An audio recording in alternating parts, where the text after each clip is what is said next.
What's up, y'all? It's Jonah here with the Heli guys again, and today we're going to go over my thoughts on the Trex 500X after a few months of owning it. And the reason that I am doing a voiceover recording instead of sitting at the table with the helicopter itself is because, yeah, we'll go more into that here in just a second. But hey, for now, check out my new intro.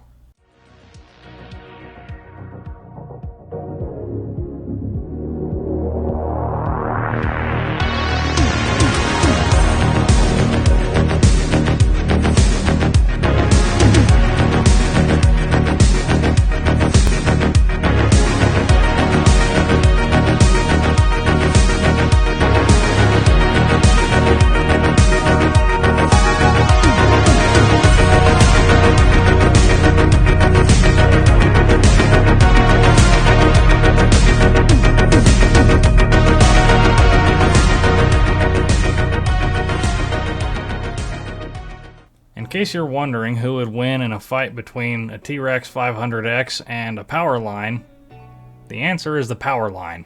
I unfortunately figured that out the hard way trying to do a sideways tick-tock with the tail in the wrong position. I sent it behind me at a very high rate of speed, and before I even knew what was going on, it smacked a power line and came down in pieces. No fault of a line, it was all just a rookie mistake.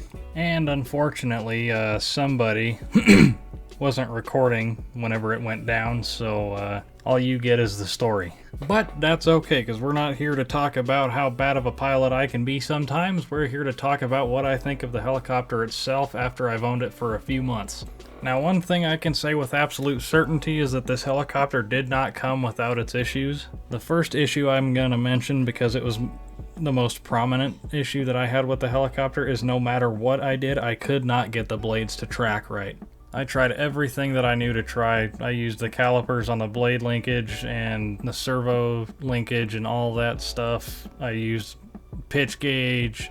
Everything that I tried on it didn't really work, so eventually I just kind of gave up on it and I just flew it as is, and I didn't really have any problems with it. It just made a little bit more blade noise than it should have, but it flew just fine, so I just flew it. Also, another thing I wanted to mention is the one-way bearing in this helicopter didn't really seem to last me very long. I'm not really sure what the lifespan is supposed to be or what the maintenance schedule is supposed to look like for them, but I must have only put about 40, 50 flights on it maybe.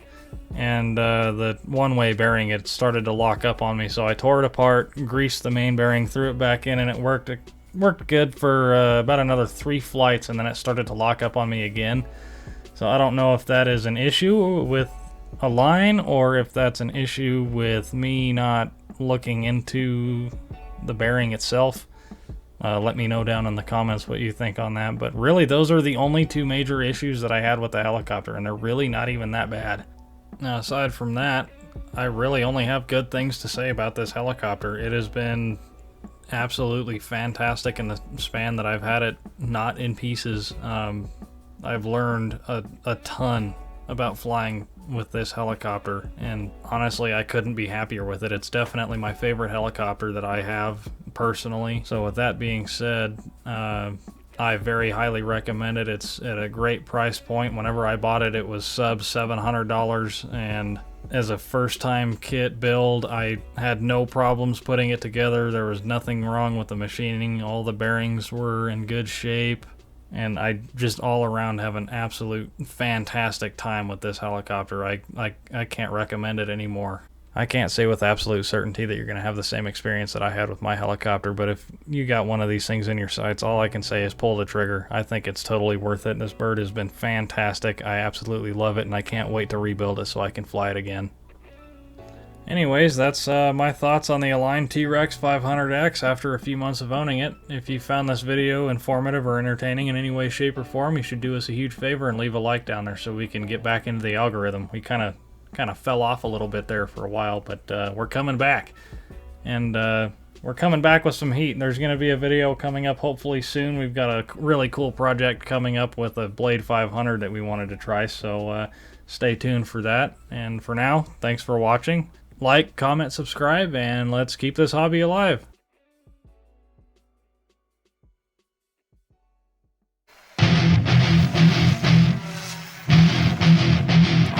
Do something cool. Oh.